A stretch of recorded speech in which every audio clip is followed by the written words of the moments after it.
महाराष्ट्रात भोंदूबाबांचा सुळसुळाट वाढतोय आणि धक्कादायक म्हणजे या जाळ्यामध्ये अडकणारे लोक हे शिकले सवरलेली आहेत। समाजामध्ये हव्यास पसरला आणि भोंदूबाबा त्याचा फायदा घेतायत।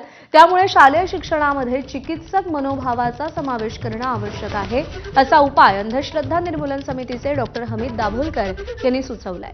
त्याचबरोबर जादूटोणा विरोधी कायद्याचा शालेय अभ्यासक्रमात समावेश आवश्यक असल्याचं हमीद दाभोलकर म्हणाले। त्यांच्याशी बातचीत केली आहे वैभव बोडके यांनी।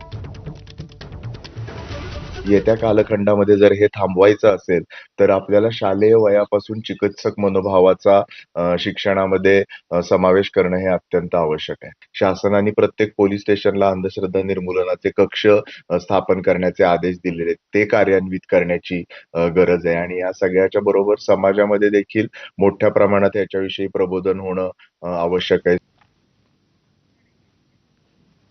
एकीकडे खरात प्रकरण राज्यभर गाजत